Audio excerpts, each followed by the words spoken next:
This player struggled with hitting pop-ups, and in this video I'm going to share with you what we did so he can start doing this, start driving the baseball. So if you watch until the end, you're going to learn 7 different reasons on why you may be hitting pop-ups, and you're also going to get 7 drills to fix the problem. So let's get started. Welcome back to my channel. I'm former Major League Baseball player Jermaine Curtis, and today I'm going to give you 8 reasons why you're hitting pop-ups, and I'm going to give you 5 drills to help you to stop hitting pop-ups. Okay, so with that being said, let's get started. So the first thing you want to check if you're hitting a lot of pop-ups is your timing. Hitting the ball deep will cause this issue, and that's something that you should be cautious of. Every time that you take a swing, take a step out. And I always ask myself 2 questions. I ask myself, was I on time, and was it a strike? If I was on time and it was a strike, then something's wrong with my swing.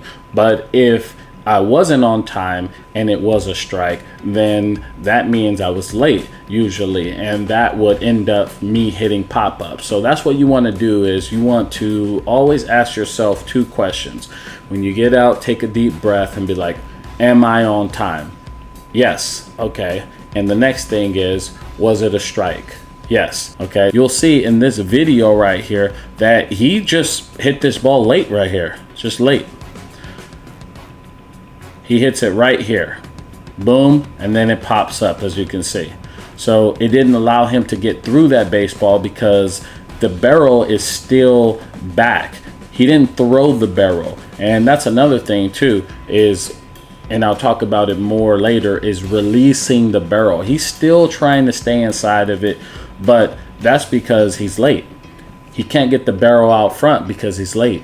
So that's something that you want to be cautious of, knowing where your barrel is and knowing if you're on time or not. And as you can see, this ball beat him, and that's the reason why he popped up. So that's the first thing you want to assess when you're in the batter's box, knowing if you're on time or not. Now, the next thing is pitch selection. I talked about, is it a strike? I said, first, are you on time? Then the second one is, was it a strike? So the next thing you want to do is pitch selection. So as you'll see with this pitch right here, you'll see that this pitch is up and in. Now, that's a tough pitch to hit. I mean, that is a pitcher's pitch. High in, low away, those are pitcher's pitches. That's the pitch you don't want to swing at. You want to take those pitches. So he swung at this pitch, and what you do, pop it up. It's just a very, very tough pitch to get on plane with and hit. You know what I mean? There's only a few people in this game that can hit that, and Barry Bonds was obviously one of them. If you watch videos of him, there's balls high and tight, and he's driving it and keeping it true. But most people aren't hitting this ball. So that would be the second thing, the pitch selection. Where are you hitting the ball? You have to understand where the pitches you can hit balls with and the pitches that you can't. You have to understand where's the strike zone and what pitches are you hitting well and what pitches you're not. Now, the next thing I want to talk about, because I see it in a lot of young hitters, are their shoulders. And what I mean is, on launch position, where are the shoulders? And you'll get a lot of kids on launch position, their back shoulder is like this. And since your back shoulder is so low, then guess what happens? Your swing works underneath the ball, and that's why you pop it up, okay? And that would also add to your hands, and I'll get to that later. But your shoulders, once on launch position, you want to have one slightly lower than the other one, and it's preferably the one that's in front. You want your front shoulder to be slightly lower. So let's look at Connor right here as he hits, and look at Connor. So he's loading, he's getting back, loading. Good short mid leg kick. And look how his shoulders are still, with this front shoulder slightly down and his hands back cocked, right? And that's basically that's a good position. But you'll see a lot of young hitters where they're the opposite, where this shoulder has already went down and this shoulder started going up, which means they lost the barrel and it dumped back here, and that's why they're not able to get on plane with the baseball. So that's something that you want to look at right there. You want to look at whether or not your shoulders, where they at when you get to that launch position, which is like right here. So if you get to that position right there and your back shoulder is low, then that's something that you want to start fixing. And we're going to get into the drills a little bit later, but that's what I would recommend. The next thing I want to talk about is not throwing the barrel or releasing the barrel, I like to say. And you'll see it here with him. He stays inside the ball, but he's not releasing the barrel till he's right here. So so this entire time his left hand is taking over on the swing and his right hand is just along with the ride. Then it's not until he gets right there that he releases the bat head, and that's the reason he misses it. He doesn't know where his barrel is, and that's something that we worked on tremendously, is knowing where his barrel is in his swing. And a lot of young players, they struggle with that. They struggle with where is the barrel. You have to know where it's at, and you want to work on the top hand. I'm gonna get more into that later, but you want to work on the top hand because the top hand controls the barrel. It creates the path of the swing. Okay, so if you're hitting and you don't know where your barrel is, your mind doesn't know where your barrel is, you're going to have trouble hitting that ball. It's like, you see police officers in movies and you see that they're holding it like this, they're over here like this. It's guiding them so they know where it's at. So if they need to, pull the trigger, then they're able to do that. So it's the same thing with hitting. Your top hand controls the barrel. It needs to know where it's at to go to the ball. And he doesn't know where his barrel is at. And I'm gonna give you another swing right now to show you, he isn't throwing that barrel. And I'm also going to show you from Mike Trout's view how he starts throwing that barrel. Because like I said, they have similar swing paths. They like pitches that are low in the zone. So that's something that, I want to show you so you can learn. As you can see, look how he gets there. Hands are back. He starts driving that back hip, back leg. I love it. Good stuff. He's moving to the ball, gets inside the baseball, tight inside with his hands. The bat head gets level with the ground. Every good hitter, their bat head gets level with the ground so they can get on plane with the ball. And then as he goes, he's still inside the baseball. He didn't throw that baseball. And again, that could be just because he's late. That could be the issue as well. But look at the bat head right here and then right there. You see how that's deep? That ball got in on him, and that's why he popped this ball up. So you want to throw that bat head and get it out front and drive this baseball, especially if it was an inside pitch, which it looks like it was an inside pitch. He stayed in too much, stayed inside of it too much. He's pushing the ball instead of throwing that bat head. Now, I'm going to show you a swing from Mike Trout right now that's pretty similar pitch that he threw the bat head. He got the same mechanics, pretty much similar in that how he got to the ball, but how he throws the bat head to the ball to drive it. So let's look at it right now. So look at Mike Trout. And look how Mike Trout gets his hands back. Remember I talked about the shoulders? Look how his shoulders are slightly lower here, hands slightly above, okay? And then as he starts getting that heel down, he starts turning that back hip, okay? And you see how he keeping his, hands tight to his body? This is staying inside of it, and his shoulders are not flying open. They're working inside of his body and not around his body, right? You see a lot of young hitters, they're right here, and then this front shoulder starts leaking away. Well, he's working inside. He's going to get in here. He's fighting his body to keep the bat head and everything close, right? You see that front shoulder still is in there. It's not flying out. And this whole backside is getting connected. It's connected. Look at that. And then again, what I talked about the bat head has to get even with the ground, right? And this is all connect. That back elbow is getting in the slot now. And now he's working, again, inside his body, not around his body. And then he starts going. Okay, remember Connor, in this position right here, the bat head is still right here. But then look what happens as the ball he starts throwing this top hand to the ball. And you see how the barrel is now going to the ball, and that's how he drives that baseball. So he's just taking that top hand to the baseball right out here. And I always try to focus on the front foot. Can you hit it about your front foot right in this area? And if you hit it a little bit further out front, that's when you're going to drive baseballs just like this one right here. Okay, and that's the difference between a pop-up and driving that baseball, is just right in here, this area right in here. So one person kept pushing this ball to right field, and the other one threw the bat head to the ball with that top hand and then drive through it. And that's how you make that moolah. And just to finish up, you'll see it right here. He's still staying inside of it, did not throw the bat head. He's like guiding the bat head. And then, boom, he tries to release it all the way out here, but the ball's right in here. So now he's beat, and that's where we got that fly out. Okay, so another reason you might be popping up is because your hands are too low. Now, he doesn't have this issue, but I wanted to bring it up just to, talk about it, because a lot of young players that when I start doing online lessons with them, or I'm doing hitting lessons in person with them, or at a camp or whatever it is, their hands are too low. They're down here instead of being up here. Now, how to correct that, we're going to get more into that. But basically what you want to do is you want to, have your hands a little bit higher. We talked about on stride and getting into that launch position, you wanting to, have your shoulders, you want your shoulders to be up, right? If your hands are already low, then you're just going to be working underneath the ball before you even, need to go to the ball. You're only going to be able to hit a low pitch. Can't get the pitch that are up in the zone.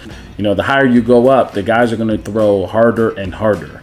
So they're going to start throwing higher and higher in the top of the zone, because that's the hardest pitch to hit. Guys throw hard. So that's something that you want to check. You want to check to see if your hands are too low. Okay, that's something that a lot of young players do. So the other thing is the back elbow too high. Okay, and what I mean is this: you'll see, in Little League, they tell you to keep your back shoulder up, okay? Well, if your back shoulder is up and it's really in an awkward position, I guess your scap is activated, but what happens is they start doing this just to, try to get to the ball. First move, because your elbow so high, is here. You want to be comfortable. You want to be here, and then you want to get up. You want to get your scap activated. You don't want to be here and then drop low. So that's something that you want to also be cautious of. Maybe you want to bring your hands just a little bit down to a more comfortable position and just go up, when you load, instead of being here like this and then trying to go. Again, right there, that would cause that issue. And now that I'm talking about that, because if you do have that, if you're like this, then you can lose the barrel just because of that move right there. You're trying to get on plane, and you're going to lose the barrel back here, right? And another reason why I'm talking about that is also your hands. You'll see a lot of young players, they're gripping the bat like this. Look how just gripping the bat like this, for how you're not going to be able to control the barrel of the bat, because you're gripping it like this. They're like real hard and grip. So I always say I line the knuckles up, because I always wanted my hands to be like a hammer in my hand. Like if you were, if you had a hammer in your hand and you were trying to put it to a nail, you're going to be right here like this, boom, right to the ball, right to the nail, right? You're not going to be like this, gripping it, trying to hit it like that. You're not. You're going to put it in your knuckles and go right to the nail, and then you can maneuver it or manipulate it the way you want to get the result that you want. So that's something that you should also think about as well. How you are gripping the bat is something that no one talks about, but I see it with a lot of young players. They naturally want to grip it and grip and rip. They're like this, and they even look awkward like this as they're hitting, instead of being, you'll see players right here in this position where they have this slight little box with their bottom hand and their elbow slightly up, and their front shoulder slightly down, like we talked about, instead of this position right here trying to swing. See, that barrel just dropped, and then you lose it. So that right there are the 7 different issues that you may be having that is causing pop-ups. I truly believe that if they're one of those things that are causing you to pop up, and if you fix those things, which now we're going to talk about it, it's going to really help you to hitting more line drives. Okay, so one of the things that you'll hear everyone say, get on plane with the baseball. And it's hard for young kids to understand what that means. And one of the things I do is I put a glove on their top hand, and it's something that I learned from Barry Bonds personally. He taught me this drill, and it's really helped me to develop in my career. It really helped me to be the player I am today. And I highly recommend that you do it. So one of the things I do is I put a glove on their hand, and I'll give you the drill. I'll show the drill in a few seconds, but just to explain it a little bit more, I put a glove on their hand and I tell them to catch it with their top hand. Now I put the glove where the glove is like this, so it forces them to turn the barrel. I don't have it where it's like this, right? I have it where it's open, so they turn the barrel. Because if you're hitting, you're going to turn the barrel, turn it and get it on plane, right? So I have it where it's open, and then I have them get on plane with it. And if it's a high pitch, they're going to catch it like this, where it's open this way. And if it's a low pitch, it's going to be, a little bit under. Okay, so that is also teaching them to control the barrel. Okay, so that is the drill that I like to do with them, and it gives them a way to view how to get on plane with the baseball. And I like to do it off a pitching machine. I like to do it off of BP, and I just have it slowly work towards them. And I have them do it slowly to get that feeling. I want them to do at first just catching it so they learn the strike zone, and then I have them work through it like they're swinging it, so they're working through the baseball with a slightly upward swing. And again, I like to use it off BP, not on flat ground, but when I'm on like a slight mound, so it gives them that angle, so they start working up and through the baseball and getting on path with it. So now I'm going to show you the drill. So the drill I recommend to you is a drill I learned from Barry Bonds. The drill I recommend you will allow you to be more direct to the baseball, will teach you to control the strike zone, and will teach your body to stay back and let the ball come to you.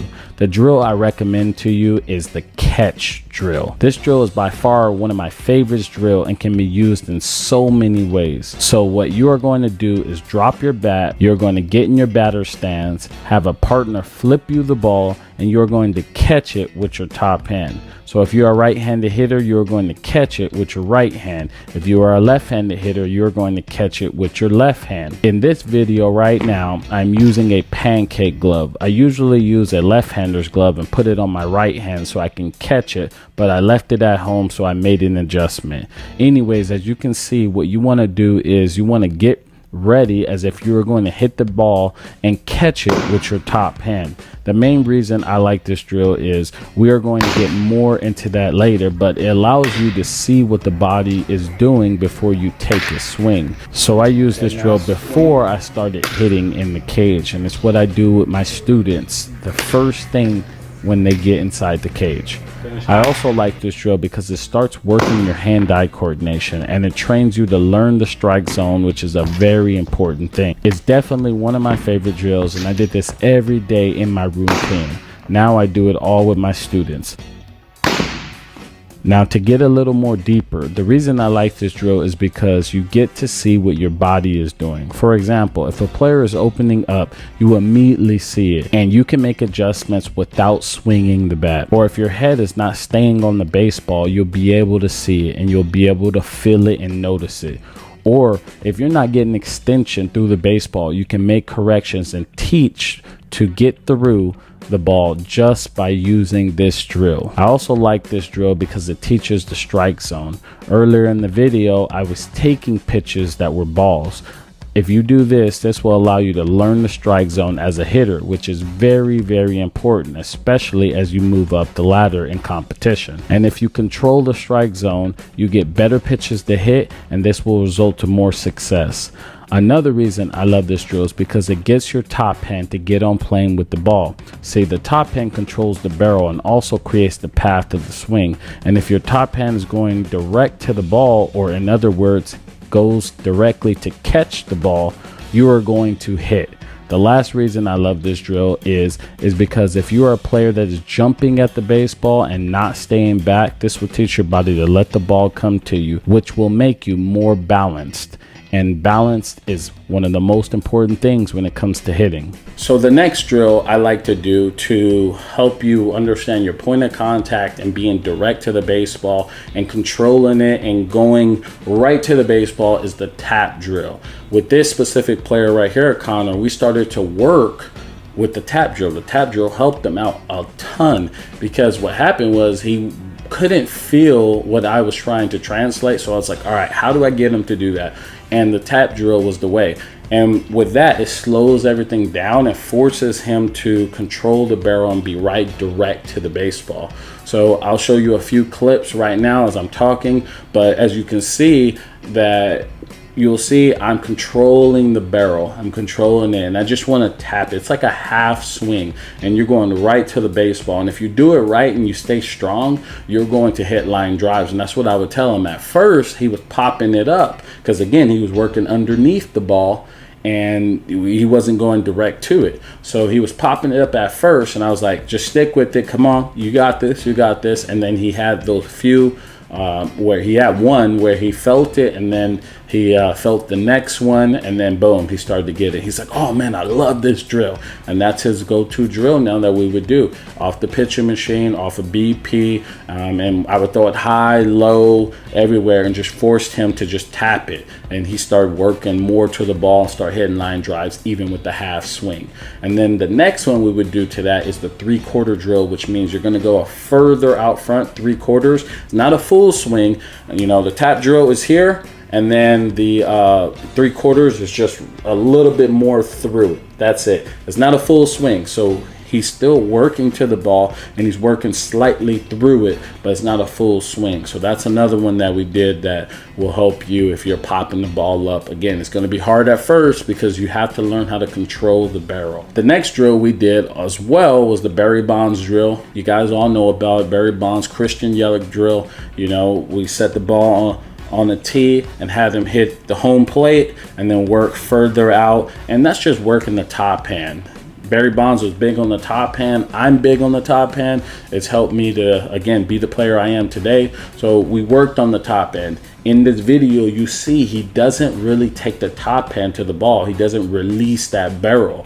So we worked on his top hand being dominant when it needs to be dominant. Not too dominant where he starts rolling over, but dominant when it needs to be dominant. So we start with, you know, hitting the ball from the tee and hitting it about, you know, hitting home plate, then working out like a feet, 2 feet in front of that. And we kept working until he starts hitting line drives, you know, up the middle on the line. Then we work a little higher and work from there. Again, that's just a top hand drill to get you be more direct and clean out all the bad movement back here. Okay, all that bad movement back here, unnecessary movement, that's what that's going to clean up. So I got him more here, and you'll see it. You'll see it in a little bit. Now I'll show you a few swings of what he looks like now. This was a little bit earlier, and what he looks like now, how he started driving the baseball just from, you know, what we did. Okay, now the next 3 drills are very simple. We worked on high tee, and we put it about chest high, and we had him try to hit the ball on the ground. And you know, it's going to be hard to do that, but what happened was he was hitting low liners, and we focused on him doing that. We just put it out front further so he could start pulling that ball, and we started working back so he started driving it to right center. So we just did high tee, simple drill. Everyone does it against working that top hand. And then we did top hand as well, having him control the, you know, barrel with the top hand. Did, you know, one hand drills, working that top hand. And then the last one, we we had him on the tee, and we had one leg on the ground. So we had his back knee on the ground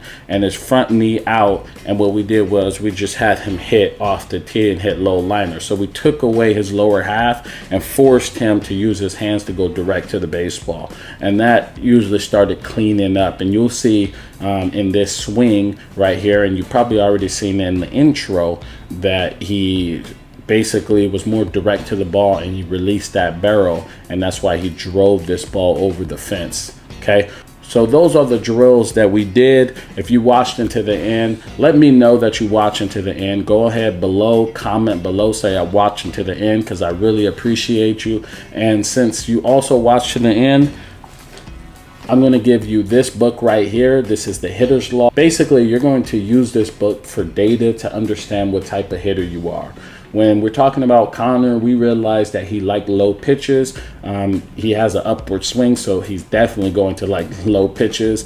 And this forced him to create a plan that will allow him to be successful. So he was hunting that pitch that was low in the zone, and that was what made him drive baseball. So as you see, when he hit that homer, when he hit this double right here, they were low in the zone. And so he was taking his A swing off pitches that were going to give him the best results. And he was using this right here as well to get results. So I'm going to give this to you for free. All you have to do is just pay shipping. And basically what you're going to do is write down every pitch you see, where was the location, your thoughts, your approach at the plate.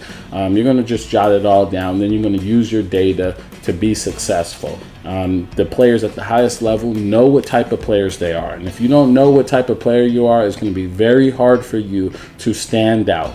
Because the higher you go up, the pitchers start understanding what they do well, and they start to attack you, and they start to have plans. And if you don't have a plan, when they have a plan, you're going to get beat. And that's the truthful and that's the honest way. So you have to make it adapt, and you have to realize what type of player you are. You got to hunt the pitches that you're going to be most successful. And if you don't get those pitches, you just got to battle.